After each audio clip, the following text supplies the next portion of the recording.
네. 자, 오늘부터 이제 출애굽기 강의 설교를 시작하려고 합니다. 제가 여태까지 주로 신약 성경을 주로 설교했는데요. 산상수훈 또는 사도신경, 그리고 성령의 열매, 그리고 예수님의 비유들, 그리고 바울 서신서인 갈라디아서 강의 제가 이렇게 해왔는데요.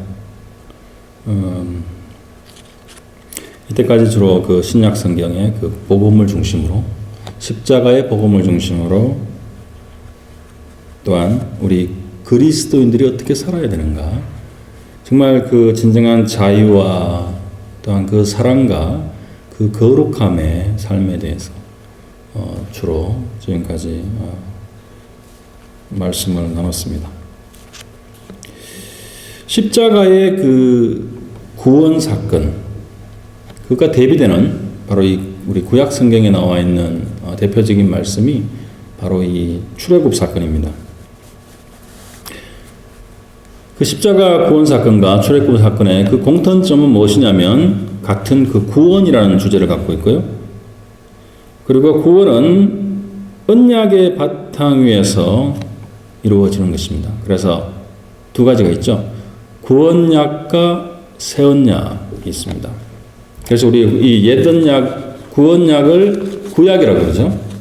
Old Testament. 그리고 새 언약, 물론 예수님이 세우신 그 언약도 새 언약이지만 New Testament, 신약, 이렇게도 우리가 구분해 볼 수 있습니다.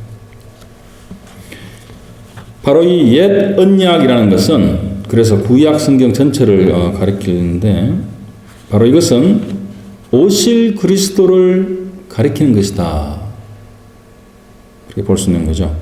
그리고 새 언약은 드디어 오신 그 예수 그리스도에 의해서 새롭게 세워진 언약, 십자가의 그 보혈로 그리스도께서 세우신 그 언약. 그 옛 언약에 우리가 그 중에 대표적인 것이 바로 무엇입니까? 아브라함 언약을 들 수가 있는데요. 바로 하나님께서 이 아브라함의 씨로 모든 민족이 복을 받게 할 것이다 라는 것이 바로 아브라함 언약이죠. 자, 그 아브라함 언약의 1차적인 수혜자는 구약시대 때 이스라엘 백성이었습니다. 물론 신약시대의 모든 교회와 성도들이 바로 그 수혜자지만 1차적인 그 수혜자는 이제 그 이스라엘 백성인데, 그 백성의 형성과 시작에 대해서 쓴 글이 바로 출애굽기입니다. 그래서 출애굽기는 바로 모세오경 중에 앞에 있는 창세기와 그 다음과 다음에 있는 민수기, 신명기를 잇는 그러한 책입니다. 그래서 하나님께서 자신의 언약을 이루어 나가시는 그 과정이 아주 잘 나타나 있고요. 하나님의 절대적인 능력, 그리고 하나님의 인내와 사랑, 그러한 하나님의 속성이 아주 잘 드러나 있는 책입니다. 그래서 우리가 이 출애굽기를 통해서 그 하나님 아버지, 여호와 하나님의 그 마음, 그 속성에 대해서 우리가 잘 배울 수 있는, 잘 알 수 있는 그러한 책이기도 합니다. 네, 그래서 궁극적으로는 하나님의 구원, 하나님에 대해서 우리가 깊게 알 수 있도록 도와주는 구약의 대표적인 책이 바로 출애굽기죠. 네. 먼저 이 출애굽기의 이름은 어디서 왔냐면은, 구약 성경 원본에는 출애굽기라는 말이 없어요. 그렇지만 이것이 헬라어로 번역된 그 70인역이라는 번역본이 있는데, 그때 처음으로 이제 엑소도스라고 이름을 그때 붙였습니다. 그것이 이제 라틴어 성경으로 바뀌고, 그 다음에 그것이 영어 성경으로 번역되면서 라틴어 성경 때 이제 엑소더스라는 말이 붙었어요. 네.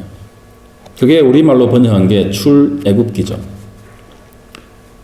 엑소더스 그 말 자체는 바로 출발하다, 출발 또는 탈출, 밖으로 나감, 그런 뜻이 있습니다. 그리고 우리가 그 다음으로 살펴볼 것이 히브리인들을 이 이집트에서 하나님께서 구원하시는 이유가 무엇인가? 우리가 이따가 살펴보겠지만 아주 그 히브리인들이 비참한 노예 상태에 빠지지 않습니까? 거의 한 400년 가까이.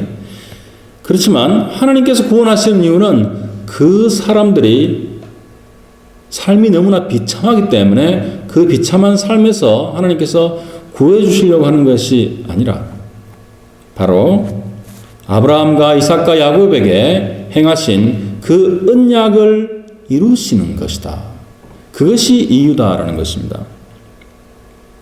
그래서 궁극적으로 그 언약의 1차적인 완성인 또한 천국의 모델인 가나안 땅까지 입성하게 하는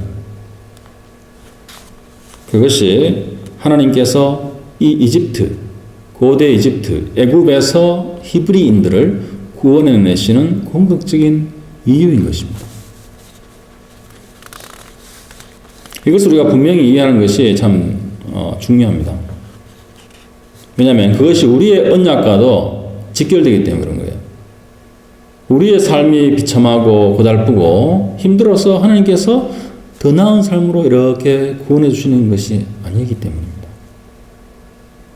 바로 우리의 구원도 그렇게 아브라함 언약, 그 다음에 야곱, 다윗, 그다음에 모든 선지자를 통해서 그리고 궁극적인 그 하나님의 그 인류에 대한 구원, 그 계획에 맞추어서 지금 우리들이 구원을 받았다는 것이에요.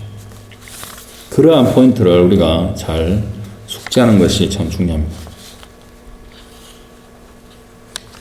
또한 그 다음 포인트로 아주 중요한 것은 뭐냐면 하나님께서 이스라엘을 이렇게 구원해내시고 이렇게 하는 것이 하나님의 백성이 될 수 있도록 구원하시는 것이 아니고 이스라엘이 이미 하나님의 백성이기 때문에 구원하신다는 것이에요. 이미 already 하나님의 백성이기 때문에 하나님께서 돌보시고 구원해내신다라는 것입니다. 이것은 하늘과 땅 차이에 완전 동과 서가 멀듯이 그렇게 이미 백성이기 때문에 구원하신다. 바로 우리가 몇 주에 보겠지만 뒤에 3장에 그 모세를 부르신 다음에 이렇게 하죠. 내 백성들이라고 합니다. 모세가 출애굽을 하기 전에 벌써 하나님께서 이 백성들을 하나님께서 내 백성들이 my people 그렇게 얘기하시는 거예요. 바로 우리들 이 신약교회의 성도들도 마찬가지인 것입니다. 이미 하나님의 백성이기 때문에 자녀이기 때문에 우리들을 그리스도 안에서 구원하신다는 것입니다. 그것이 성경의 진리예요. 자, 그래서 지금 계속 옛 언약과 새 언약에 대해서 말씀을 드리고 있는데요. 그 두 언약의 공통점을 잠깐 살펴보겠는데요. 첫 번째로는 독재자가 인간들을 통치하는 상황이다라는 것이죠. 바로 옛 언약은 여기서 바로가 이집트의 그 강한 초강대국의 그 왕 바로가 바로 이스라엘 백성들 히브리인들을 통치하는 상황이고 새 언약은 그 전제 조건이 컨텍스트가 바로 사단이 통치하고 있는 그런 것이고요. 두 번째로 그 통치자의 억압과 압제를 받고 있다는 것입니다. 바로 옛 언약은 바로 그 이스라엘이 그 압제자의 통치와 억압을 받고 있는 그러한 상황이고 그 다음에 바로 새 언약은 우리 각 개인이 바로 사단의 통치와 압제를 받고 있다는 것이에요. 예수 그리스도 안에서 우리가 자유로워지기 전까지는. 그리고 세 번째로 이스라엘 백성과 그리고 이 새 언약의 각 개인들은 누구든지 똑같이 스스로 자유로워질 수 없다는 것입니다. 바로 스스로 그 히브리인들이 애굽에서 이렇게 단결해서 이렇게 나올 수 있는 그런 게 아니라는 거죠. 바로 바로의 그 군대에서 완전히 다 죽임을 당해버릴 것입니다. 절대 스스로 자유로워질 능력이 없다. 그리고 각 개인들도 마찬가지로 사단의 그 능력에서 내 스스로 힘으로 진정으로 자유로워지고 하나님을 만나고 예배드릴 수 없다는 것입니다. 네 번째로 구원은 바로 그 속박에서 절대 벗어날 수 없는 그 속박에서 해방되어지는 것, 그리고 구조되어지는 것.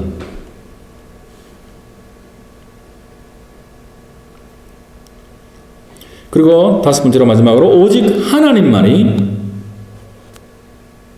우리 이 옛 언약에서 바로 이 출애굽 사건을 통해서 하나님만이 그러한 탈출을 주실 수 있다는 것이에요. 엑소더스, 그 탈출을.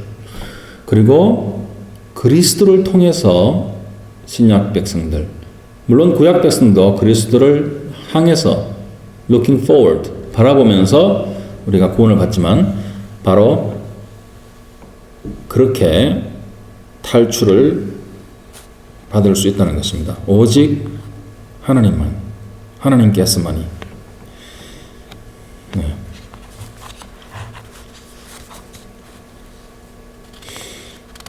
자, 그래서 본문을 보겠는데요. 오늘 읽으셨던 그 본문은 저희가 2장부터 읽었는데요. 1장은 주로 이 출애굽의 배경이 되는 그러한 장입니다. 그래서 제가 그 1장은 상세히 이렇게 강의하지 않겠고요. 그냥 간단하게 보시면 다 이해할 수 있는 내용입니다. 성경을 갖고 계시면 성경을 찾아서 보시면 될 거예요. 여기는 없습니다. 1장 1절에서 7절을 보시면 야곱의 가족이 70명이었다라고 되어 있어요.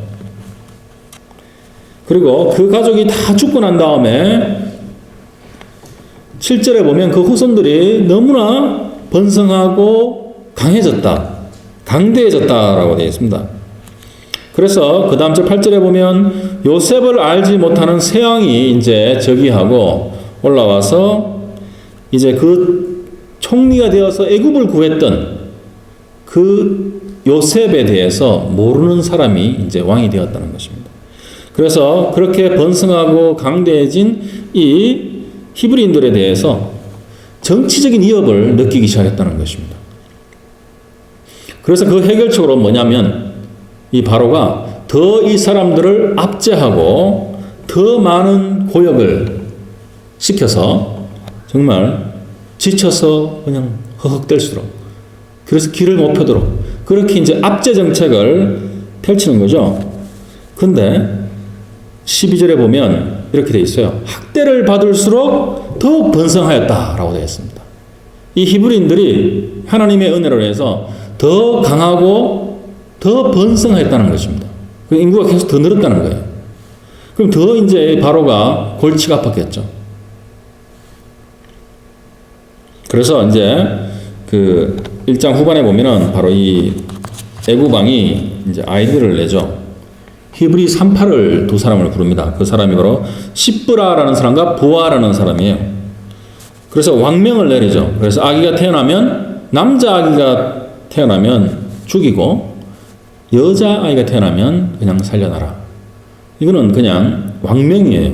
왕명을 어기면 바로 죽습니다. 그런데 이 산파들이, 신학자들이 많은 이 산파의 아주 그 두목격되는 그런 리더들이었다라고 보는 분들도 있고요.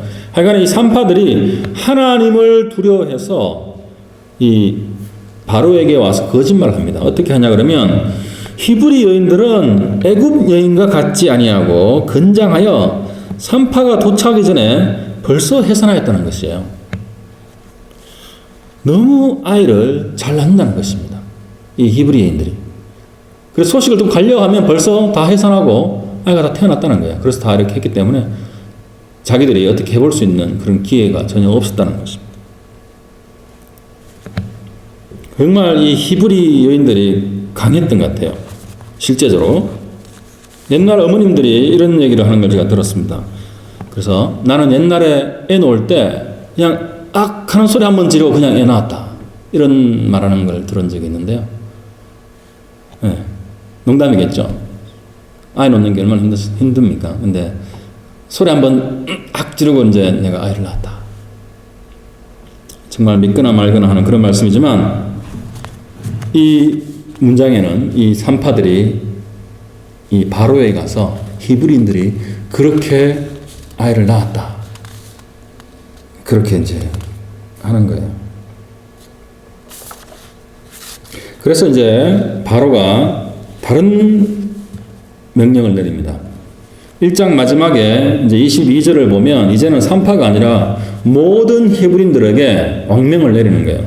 명령을 내리는 것입니다. 사실 이것을 이제 그런 디크리 이런 식으로 우리가 볼 수 있는데요.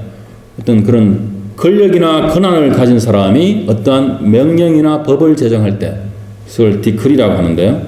이제 그것을 선포합니다. 법령 같은 거죠. 이제 아이를 낳았을 때 만약 그것이 남자아이면 나일강에 가서 다 던져버려라 라는 명령을 내립니다. 똑같이 그 왕명을 지키지 않으면 바로 어떻게 되겠습니까? 그냥 뭐 벌금형이나 아니면 감옥에 좀 넣고 이런 게 아니겠죠. 그러면 누구나 다 자기 아이를 다 숨기고 지키겠죠. 바로 끌고 가서 죽였지 않겠습니까? 내가 왕이라도 자기의 정책을 왕의 그 권위를 세우기 위해서도 그렇게 했을 것입니다. 성경에는 그것이 안 나오지만 바로 아이들 남자아이를 놓으면 나일강에 가서 던져버려라 라고 그렇게 명령을 내린 것입니다. 자, 이러한 시대적인 상황 속에서 참 희한하게도 그 타이밍에 모세가 태어나는 것이에요. 자, 오늘 읽었던 그 본문 말씀에 이제 2장 1절에 보시면은 이렇게 되어 있어요. 레위 가족 중 한 사람이 가서 레위 여자에게 장가들어 라고 되어 있습니다. 그런데 이 레위 가족 중 한 사람이 누구냐면 뒤에 나오는데요. 6장에 보면 나와요. 6장 20절에 보시면 이 사람 이름이 아브람이라고 되어 있어요. 아므람이라고 되어 있어요. 아므람이고 그리고 아비의 누이를 취해서 아내를 삼았다라고 되어 있는데요. 6장 20절에 보면 요게벳이라고 나옵니다. 그래서 이 아비의 누이를 취했다는 것은 바로 어떻게 고모를 취했다는 것이죠.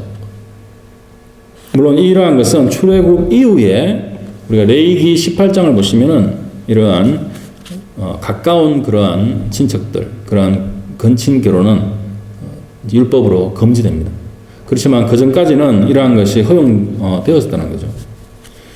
어떤 한 학자는 이 요게벳의 나이를 이것을 그 족보를 문자적으로 계산해서 이해하고 계산해서 이 남편 아므람보다 40살이 위다라고 이제 계산을 하고 그리고 이 모세를 이 요게벳이 176세에 낳았다라고 주장하는 사람도 있는데 그거는 좀 나이가 너무 많은 것 같아요. 문자적으로 계산을 했을 때 그렇다고 하는 것입니다. 자, 하여간에 이 오늘 본문 말씀을 보면 이러한 폭제 그런 압제의 그런 상황에서 이 요게벳이 모세를 낳고 아들을 낳아서 석 달을 숨겼다라고 했어요. 3개월을 숨긴 다음에 더 이상 숨길 수 없어서 2절에 보면 이제 3절이죠. 갈대 상자에 넣어서 나일강의 갈대밭 사이에 두었다라는 것입니다. 뭐 이렇게 물에 막 떠내려가듯이 강에 띄었다는 게 아니죠. 그 나일강 강변에 갈대밭이 아주 많은데 그 물가에 그렇게 그 바구니를 갖다 놨다는 것입니다. 자, 그렇게 했을 때 바로 여기에 나온 이 갈대 상자라는 이 상자의 이 히브리 단어가 어떤 의미를 갖고 있냐면은 바로 구약 성경 전체에서 유일하게 딱 한 번 더 나와요. 그것이 어떤 단어냐면은 바로 노아의 방주를 가리키는 그 단어입니다. 바로 이 갈대 상자라는 것이 구원의 방주라는 그러한 의미로 이렇게 서로 오버랩이 된다는 것입니다. 그런 다 의도를 가지고 책을 쓰죠. 자, 이랬을 때 이제 모세의 누나였던 그 미리암과 또 모세의 형이었던 그 아론, 그 두 사람은 특히 아론이죠. 그 바로의 그 끔찍한 신생아 대학살 정책, 그것이 시작되기 전에 태어났다고 볼 수 있습니다.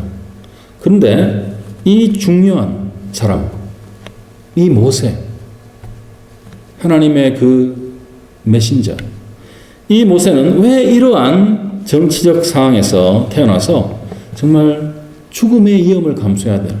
3개월밖에 안 살았는데 이러한 갈대 상자에 이렇게 담겨져서 나일강에 버려져야 되는, 왜 그러한 운명을 갖게 되었을까요? 그리고 바로 모세의 어머니 요게벳은 어떠한 마음으로 바로 그 바로의 명령을 어기며 목숨을 감수하며 모세를 숨겼을까요? 그러한 것도 우리가 한번 생각해 볼 수 있습니다.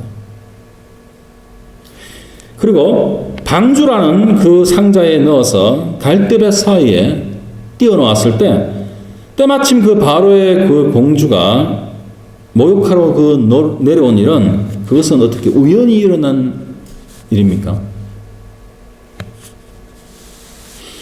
또 바로의 공주가 모세를 보고 정말 아버지의 정책에 따라서 그냥 무관심하거나 아니면 시녀들에게 너희들이 그냥 알아서 처리하라고 이렇게 할 수도 있었는데, 바로 이 우는 아이를 보고 불쌍히 여겼다라고 하는데요. 어떻게 그 애굽의 그 공주가 히브리인들의 그 아이인 그 모세를 불쌍히 여기고 또한 살려내고 먹이고 나중에 양자로까지 삼게 되었겠습니까? 참 너무나 신기하고 우연이라면 너무나 기가 막힌 우연이라고 할 수 있죠. 그건 도저히 그래서 우연으로 볼 수 없는 것입니다. 이 모든 일들은 단순히 그냥 우연히 일어난 역사의 한 장면이라고 저희가 지부해 부를 수 있는 그런 것이 절대 아니죠. 바로 여러분들께서 이미 추측하셨겠지만 바로 이 모든 것은 이 세상의 모든 것을 주관하시는 하나님의 계획에 의해 되어진 것입니다. 아브라함 이후에 그리고 예수 그리스도 이전에 우리 성경에서 가장 뛰어난 인물로 간주되는, 그리고 이스라엘을 애굽에서 구출해내고 약속의 땅 가나안 땅으로 들어갈 수 있도록 인도한, 또한 그리스도를 예표하는 인물이었고 바로 이스라엘을 이스라엘 되게 했던 가장 중요한 이스라엘 민족의 지도자였던 그 모세는 바로 하나님의 그 인류에 대한 구원의 역사를 이루시는 데 있어서 한 도구로 사용되었다는 것입니다. 자, 여기서 우리는 오늘 주제가 될 수 있는데요. 바로 하나님의 영원하신 작정, 이것을 영어로는 decree라고 합니다. 그 바로가 신생아들을 다, 남자애들을 다 나일강에 던져버리라고 했던 그것도 decree라고 말씀을 드렸죠. 이러한 authority, 권위나 권력이나 어떤 파워를 진 사람이 어떠한 명령을 내리는 것, 그것을 decree라고 합니다. 바로 우리 하나님의 그 영원하신 그러한 decree, 작정, 그것과 인간의 믿음, 이 두 가지를 제가 오늘 생각해 보겠는데요. 먼저 인간의 믿음은 바로 모세의 어머니 요게벳의 그 생각과 행동을 주관하셨던 그 하나님과 또한 그에 대한 요게벳의 그 결단과 행동을 통해서 저희가 인간의 믿음에 대해서 생각해 볼 수가 있겠습니다. 바로 이 엄마가 왜 이러한 행동을 했느냐라는 것을 우리가 어떻게 그냥 어머니의 모정으로 한 것이 아닌가라고 생각할 수 있는데, 바로 신약 성경의 히브리서의 믿음의 장 11장에 보면 23절에 이런 말씀이 있어요. 믿음으로 모세가 났을 때에 그 부모가 아름다운 아임을 보고 석 달 동안 숨겨 왕의 명령을 무서워하지 아니하였으며 라고 되어 있어. 단순히 아이가 아주 예쁘고 아름다워서 그랬다고는 절대 볼 수 없죠. 바로 이 히브리서에 그리고 그 믿음장에 믿음의 그 정말 대가들이 나오는 그 믿음장에 바로 이 부모가 들어가 있는 것입니다. 믿음으로라고 시작하죠. 그래서 석 달 동안 숨겨 왕의 명령을 무서워하지 않았다. 바로 그 왕의 디크리를 어기면 바로 죽음인데 그것을 두려워하지 않았다라는 것입니다. 그것은 바로 이 믿음장에서 얘기하듯이 하나님께서 그러한 믿음을 그 부모에게, 그 어머니에게 주었기 때문에 그렇게 할 수 있었다라고 우리가 충분히 그렇게 유추해 볼 수 있는 그런 근거가 있는 말씀입니다. 자, 그렇다면 제가 질문을 하나 드리겠는데요. 여러분들이면 그 상황에서 어떻게 하시겠습니까?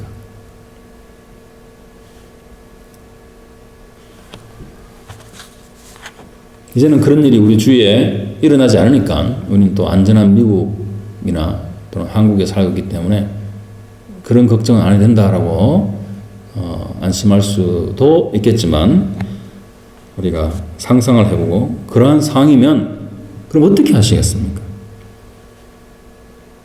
바로 이 히브리서에 나오는 이 믿음의 사람들은 세상의 이 법 또는 세상의 어떤 그런 디크리, 그런 권력자, 그 사람들의 어떤 그 법이 하나님의 말씀과 상충될 때, 하나님의 말씀과 이렇게 어긋날 때 절대 세상의 법을 따르지 않았다는 것이에요. 여러분들은 어떻습니까? 이 세상의 논리와 문화와 법이 하나님의 말씀과 상충되고 어긋날 때 어떻게 하시겠습니까? 그런 질문을 우리의 믿음에 견주어서 우리가 우리 자신에게 해볼 수 있는 그러한 것입니다. 자, 그렇지만 오늘 이 요게벳처럼 인간 스스로는 자신의 힘으로 이 죽음의 두려움을 절대 이겨낼 수가 없다는 것입니다. 죽음이 아니라 아주 내 인생의 작은 문제들, 직장 문제나 금전 문제나 아니면 자녀들 문제나 등등, 정말 그러한 죽음에 비하면 너무나 작은 문제들이죠. 그러한 문제들이 뻥 터지면 우리는 바로 넘어지는 그러한 약한 존재들이 아닙니까? 하물며 죽음 앞에서 우리가 하나님의 도움 없이 그 두려움을 이겨낼 수 있다는 것은 그거는 객기에 불과한 것입니다. 자, 그렇지만 하나님께서 그런 마음을 주시고 우리가 믿음으로 결단할 때 하나님께서 바로 이 세상에 어떠한 고난과 고통도 견딜 수 있는 그런 마음을 주시는 것입니다. 성경에 어떠한 예들이 있습니까? 바로 그 왕의 칙령을 어겼던 다니엘이 있는데요. 그 바벨론에 끌려가서 성장하고 거기에서 총명해서 이제 총리까지 되지 않습니까? 근데 다른 그런 관리들의 시기를 받아서 이 다니엘이 시간이 딱 정해놓고 시간이 되면 창문을 열어놓고 이스라엘을 향해서 성전을 향해서 기도를 하는 모습을 보고 왕에게 얘기해서 이렇게 하죠. 왕의 단신에게 기도하는 자는 바로 사자굴에 빠뜨리겠다라는 칙령을 발표하게 됩니다. 그리고 이 왕의 칙령은 대부분의 경우, 특히 고대의 경우 절대 변경할 수 없는, 일단 선포되고 나면 변경되어지지 않는 immutable이라고 그러죠. immutable decree라고 합니다. 그러한 칙령을 내리는 거예요. 그래서 왕이 아무리 그 사람이 사랑스럽고 봐주고 싶어도 한번 발표되고 나면 왕의 권위를 지키기 위해서 그건 절대 바꿀 수 없는 것입니다. 그래서 다니엘이 사자굴에 빠뜨려지죠. 그래서 그 왕이 가서 다니엘아 다니엘아 라고 그 다음날 부르고, 또 하나님께서 다니엘을 구하셨다는 건 우리 다 잘 아는 얘기고요. 자, 그러한 왕의 이제 그런 칙령, 하나님께서 그런 마음을 주시고, 그리고 신약 성경에 우리 사도행전에 보면 두 번째, 바로 예수 그리스도의 이름으로 복음을 전하지 못하도록 바로 그 당시의 권력자들과 제사장들이 또한 그러한 디크리를 선포합니다. 그래서 그것을 어긴 베드로와 요한을 감옥에 넣고 또한 채찍질을 심하게 한 다음에 이제 내보내죠. 그래서 다시는 예수 그리스도의 이름으로 너희들이 그러한 말을, 복음을 전하지 말라라고 명령을 합니다. 그때 바로 이 사도들은 이 권력자들에게 이렇게 말하죠. 사람보다 하나님을 순종하는 것이 마땅하니라 라고 얘기를 하는 것입니다. 자, 그 다음 또한 어떠한 역사적으로 그러한 디크리가 있나요? 그것을 저항하고 견뎠던 사람들, 하나님의 도우심으로 또 마음으로 견뎠던 사람들, 바로 로마 가톨릭의 교황권에 그 디크리에 맞섰던 바로 마틴 루터가 있죠. 그리고 오늘날 이 현대교회의 이 타락한 모습,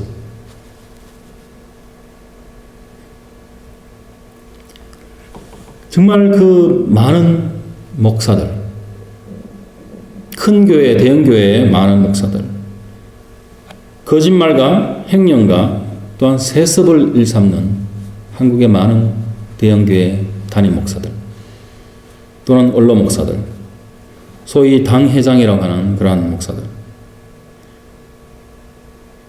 그 사람들이 말하는 것들, 갖고 있는 그 당회장 그 권력, 그것도 일종의 디크리예요. 그러한 비성경적인 그러한 권력에 맞서 싸우며 정말 바른 교회를 세우고자 하는 그러한 사람들, 하나님이 주시는 그러한 마음으로 싸우는 것, 그러한 권력에 저항해서 싸우는 것이 얼마나 힘든 건지 많은 분들이 경험하셨을 것입니다. 자, 그리고 또한 현대 미국뿐만 아니죠. 한국에서도 정말 이 동성애, 그 다음에 동성 간의 결혼, 또 동성애 목사까지 이제 받아들이고 인정하라는 것, 그러한 세상과 그런 교단들에 반대해서 교회를 떠나고, 그러한 세상의 디크리, 세상의 그 정치 권력에 의한 그러한 디크리들, 그리고 교회 안에서도 그 교단의 어떤 갖고 있는 그러한 디크리, 잘못된 하나님을 거스르는, 하나님의 성경 말씀을 거스르는 그러한 디크리를 선포하는 그러한 교단들, 그것에 반대해서 또한 교회를 떠나고, 그러면서 또한 바른 그러한 마음을 가진 목회자들이 성도들과 함께 정말 수십 년간 그렇게 헌금을 통해서 마련한 그런 예배당 건물을 포기하고 떠난 신뢰들이 참 많이 있습니다. 그것이 얼마나 참 힘든 일이고 그런 건지 저희가 충분히 이해할 수 있는 그런 거죠. 자, 바로 그러한 것들이 하나님께서 마음을 주실 때 우리가 맞서 싸워야 되는 이 세상의 디크리인 것입니다. 바로 모세의 어머니 요게벳같이 하나님의 길, 예수 그리스도의 그 십자가의 길, 바로 제자도의 길. 그리스도인이 된다는 것은 제자도의 삶을 산다는 것이 그리스도의 구원이라고 말씀을 드렸습니다. 그것에 어긋나는 모든 세상의 강요와 또는 유혹 또는 문화 그리고 그것에서 우리가 알게 모르게 우리에게 압제하는 그러한 폭력, 정신적인 그런 폭력에 대해서 그러한 디크리들에 대해서 우리가 정말 바로 서고자 하는 그러한 마음을 갖고 계십니까?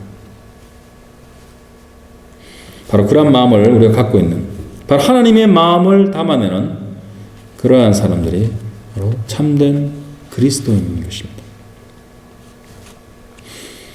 출애굽기 2장 말씀 10절을 보시면은 마지막 말씀인데요. 이렇게 있어요.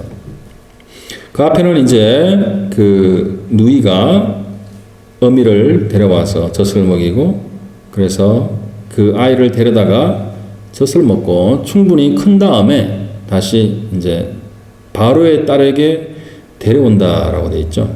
10절에 보면 데려와서 그가 그의 아들이 되리니 그가 그의 이름을 모세라 하여 이르되 이는 내가 그를 물에서 건져내었음이라 하였더라 라고 되어 있죠. 바로 지금부터는 바로의 그 공주에 대한 얘기인데요. 이름을 이 공주가 양자로 삼은 다음에 모세라라고 이제 지었는 거는 우리가 너무나 잘 알죠. 그 의미가 뭐냐면 내가 그를 물에서 건져내었다라는 뜻입니다. 그래서 이 이름을 가지고 사실은 학자들 간에 논쟁이 많았어요. 이것이 애굽, 이집트 이름이냐 아니면 히브리식 이름이냐라는 건데요. 그것이 뭐가 그래 되게 중요할까요? 이름이 이름인데 라고 생각할 수도 있지만 모세라는 인물의 그 영향력이나 역할이 너무나 크기 때문에 그 이름의 의미도 똑같이 중요한 것일 수 있습니다. 바로 애굽어로 이것을 보는 학자들은 바로 그러니까 애굽의 왕들의 이름에서 나왔다라고 봅니다.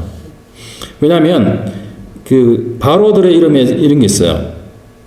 아모세, 투트모세, 그다음에 라모세, 다 이 왕들 바로들의 이름인데요. 바로 앞 글자는 애굽의 신들을 가리키는 말입니다. 그리고 뒤에 나오는 모세라는 말은 낳았다라는 동사로도 될 수 있고요. 명사로서 아들이란 말이 뜻이 있습니다. 그래서 투트모세라는 것은 바로 애굽의 투트 신의 아들이란 이름으로 바로 왕들의 이름을 붙였습니다. 그래서 앞에 그 신의 이름을 빼고 뒤에 모세란 이름만 사용한 것이 바로 모세의 이름이다라고 주장하는 사람들이 많이 있었는데요. 또한 히브리어에서 이 모세의 이름이 나왔다라고 주장하는 쪽에서는 이렇게 봅니다. 모세가 아니고 히브리식 발음으로 모세 뭔데요? 모셰 밀크쉐이크 할 때 쉐 있잖아요. 모셰인데요. 모셰의 히브리식 발음은 바로 그 의미가 이끌어내다라는 뜻이 있어요. 그리고 건져내다라는 뜻이 있습니다. 히브리 말에. 그래서 이것을 우리가 그 문장을 봤을 때 문맥적으로 이 애굽의 이 공주가 히브리어로 이름을 지었다고 보는 것이 더 타당할 것 같아요. 이 공주가 히브리식으로 그런 의미를 갖고 이름을 지었다는 것은 상당히 그 안에 하나님의 어떤 섭리가 포함되어 있다고 볼 수 있습니다. 바로 예언적인 의미가 있는데요. 바로 이 이름을 가진 이 모세라는 이름을 가진 이 사람이 바로 히브리 백성들을 애굽에서 이끌어내지 않습니까? 모셰라는 그 말 자체가 이끌어내다라는 뜻을 하고 있어요. 그리고 그 다음에 홍해에서 바로 이스라엘 백성들을 구해내지 않습니까? 그래서 홍해에서 또한 이 모세라는 단어의 의미가 건져내다라는 의미가 있다고 말씀드렸죠. 이끌어내다, 건져내다. 정말 모세의 앞으로 할 일과 너무나 딱 맞는 그러한 이름인 것입니다. 우리가 아까 전에 바로 인간의 믿음에 대해서 그 요괴벽과 같은 모세의 어머니와 같은 그 믿음에 대해서 하나님의 어떤 그 주시는 그 믿음 안에서 우리가 결단하고 가져야 되는 그 믿음에 대해 살펴봤었는데요. 하나님의 디크리라는 것을 지금부터 좀 살펴보도록 하겠습니다. 이것을 우리말로는 하나님의 작정이다라고 하는 건데요. 왕들의 그러한 칙령, 법령들이 변할 수 없는 거다라고 말씀드렸죠.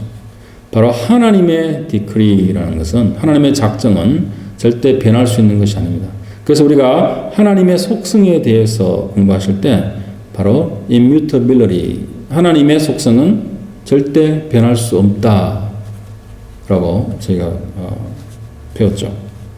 그렇듯이 바로 하나님의 작정도 똑같은 것인 것입니다. 그런 하나님의 그 작정 안에는 어떤 것이 있냐? 첫 번째로는 네 가지로 보겠는데요. 첫 번째, 하나님에 의한 율법의 작정이 있습니다. 율법에 의한 작정. 그래서 율법을 어기면 어떻게 되느냐? 바로 성경에 죄의 삭은 사망이라는 것입니다. 그래서 죄를 짓는 자는 누구든지 사망을 그 대가로, 그 벌로 받을 것이다. 이것은 변하지 않는다는 거예요, 성경에서는. 그럼 우리가 다 죽어야 되는 거죠. 물론 우리가 육체적으로 다 죽지만 영적으로도 다 죽어야 된다라는 그런 말씀이죠. 또 영적으로 죽어 있고 영원히 죽는다, 그런 말씀인데요. 두 번째로는 선지자를 통한 예언적인 작정이 있습니다. 주로 이 예언적인 어떤 그런 작정은 주로 경고의 말씀을 많이 하는데요. 특히 그 이스라엘 백성들이 우상 숭배에 많이 빠져 있고 죄악에서 돌이키지 않을 경우에 너희들이 멸망할 것이다 라고 그런 선지자들이, 이사야, 예레미야, 그런 선지자들이 하나님을 대언해서 예쳤던 그러한 것이 또한 그런 작정인데요. 그것은 그 사람들이 그렇게 하지 않을 경우에 받을 벌에 대해서 하나님께서 미리 말씀을 하시는 걸 가리키는 것입니다. 이사야서 10장 23절에도 그런 말씀이 있는데요. 지금 보진 않겠습니다. 자, 그리고 세 번째로는 하나님께서 구원하실 자에 대한 선택에 대한 영원한 작정이 있어요. 이 말씀을 에베소서 1장 3절에서 5절 말씀을 보겠는데요. 찬송하리로다. 하나님 곧 우리 주 예수 그리스도의 아버지께서 그리스도 안에서 하늘에 속한 모든 신령한 복을 우리에게 주시되 곧 창세전에 그리스도 안에서 우리를 택하사 우리로 사랑 안에서 그 앞에 거룩하고 흠이 없게 하시려고 그 기쁘신 뜻대로 우리를 예정하사 예수 그리스도로 말미암아 자기의 아들들이 되게 하셨으니 라는 말씀이 있습니다. 바로 이 에베소서 1장 3절에 보면은 모든 그러한 신령한 복을 우리에게 주시되라고 되어 있죠. 우리 복을 좋아하니까. 근데 사실은 여기에 보면 spiritual blessings라고 해요. 그래서 하늘에 속한 모든 영적인 복을 주시기를 기도하는 것입니다. 모든 영적인 복을.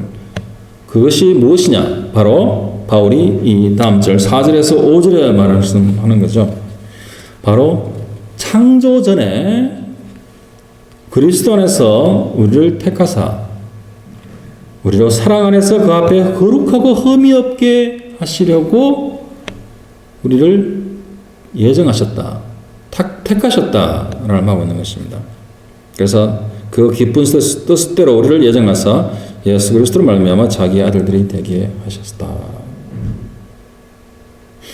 바로 그리스도 안에 있다는 것, 우리가 믿는다는 것, 이것은 벌써 창세 전부터 이미 디크리 되어 있다는 것이에요. 그것은 절대로 변할 수 없다는 의미입니다. 우리에게 참 믿음이 있다면, 진실한 신앙이 있다면 우리는 벌써 창세 전부터, 하나님의 창조 전부터 벌써 우리의 구원은 그리스도 안에서 디크리 되어 있다는 것이에요. 엄청난 말이지 않습니까? 전능하신 하나님의 그 계획 안에서 그 디크리로 우리의 구원이 이미 확정되어 있다. 여기에서 엄청난 그 평화와 안식이 오는 것입니다.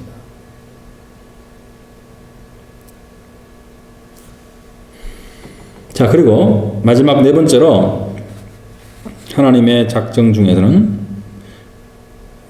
바로 하나님의 법을 어긴 모든 그 빛, 바로 제일 첫 번째 율법에 의한 그런 작정에서 죄의 삭은 사망이라고 했는데요.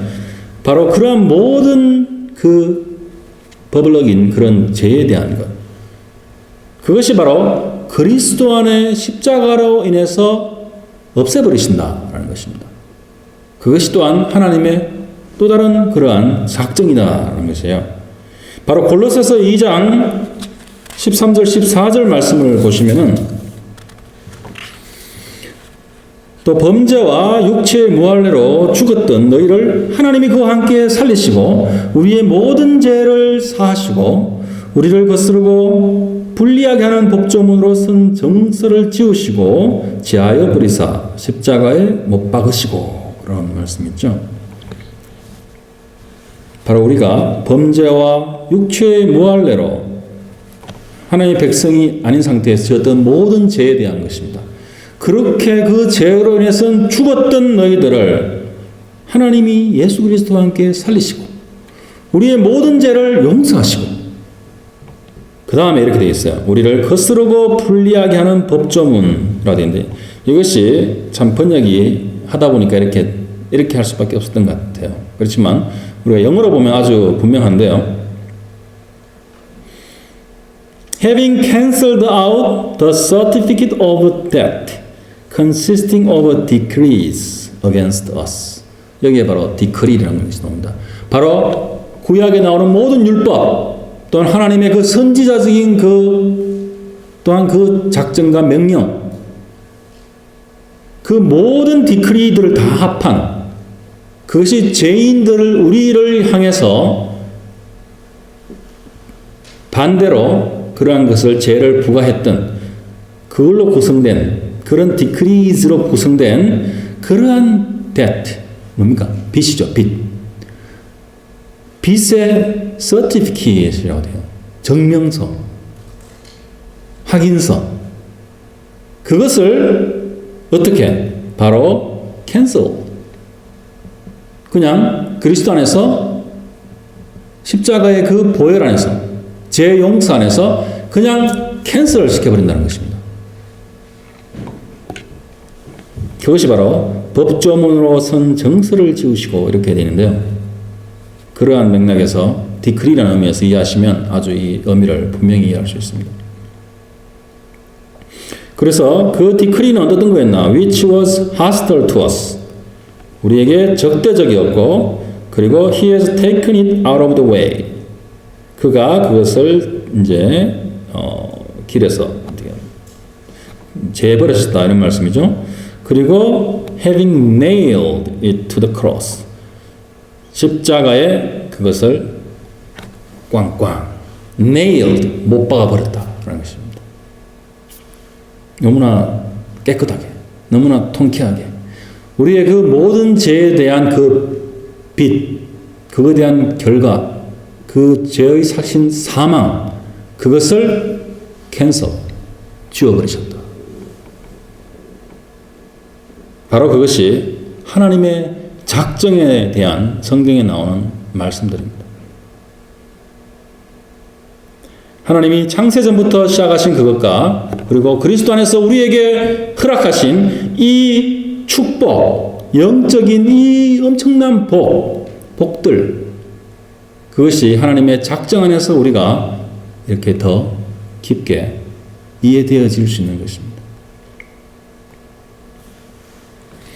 바로 모세의 어머니 요게벳이 이러한 완벽한 하나님의 이 계시를 다 모르면서, 신약 성경에 나타나 있는 이 계시들을 다 모르면서 정말 하나님께서 주시는 그러한 그 마음, 그 heart, 그것을 가지고 그걸 힘으로 삼고 바로 히브리서에 나오듯이 믿음으로 모세를 지켰다라는 것입니다. 또한 믿음으로 모세를 그 작은 방주에 넣어서 나일 강변에 띄웠다. 또한 바로의 공주는 하나님께서 주신 그 긍휼의 마음, 그 마음으로 이 히브리인 노예의 이 아기를 보호하고 지키고 또한 아들을 삼고 모세라고 이름을 하였다. 그렇게 성경에서 2장에서 말씀을 하고 있는 것입니다. 참 그렇듯이 바로 우리 그리스도인들은 바로 이 하나님의 영원하신 그 은혜와 구원의 그 작정을, 그 디크리를 우리가 소유하고 있는 것이고 또한 그 혜택을 지금 현재 또한 누리고 있다는 것입니다. 그렇기 때문에 우리들은 더욱 담대히 그리고 더욱 감사하며 또 기뻐하며 정말 이 교회와 세상을 하나님의 진리로 바로 세워가고 바로 내 삶 속에서 내가 속한 조직과 사회에서 바로 세워가고 또한 자기 자신을 하나님의 그 작정 속에서 바로 세워가고 그렇게 함으로써 하나님의 그 거룩하신 그 영원한 목적을 이루어가는 그러한 하나님의 나라를 이루어가는 그리스도의 사람들이 다 되어야 되겠습니다. 네, 다 같이 기도하시겠습니다. 사랑이신 하나님 아버지 감사드립니다. 오늘 이 출애굽의 말씀, 모세를 구하신 하나님의 그 정말 신비로운 그 계획들, 그 섭리들을 통해서 저희 이 그리스도인들, 우리에게 주신 그 복음의 정말 그 신비로운 그 작정들이, 그 계획들이 얼마나 심오한지 다시 한번 깨닫게 해주심을 감사드립니다. 주님, 정말 그 십자가의 그 엄청난 복음의 그 은혜를 소유한 저로서 저희가 정말 이 땅에서 소금과 빛으로서 정말 바로 세워가는, 바로 서가는 그러한 참된 그리스도인으로서 다 살아갈 수 있도록 주님 축복하고 인도해 주시기를 간절히 기도드립니다. 모든 말씀 거룩하신 예수 그리스도의 이름으로 기도드렸습니다. 아멘. 네, 다 같이 일어나셔서 찬송가 412장 같이 하시겠습니다.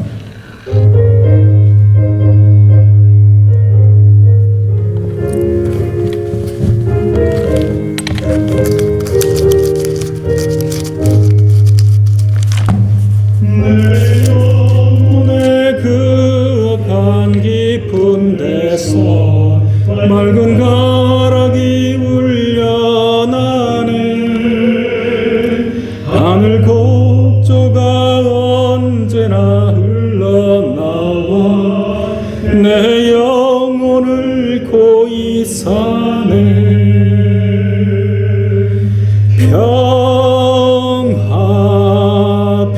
평화로다 하늘 위에서 내려오네. 그 사랑의 물결이 영원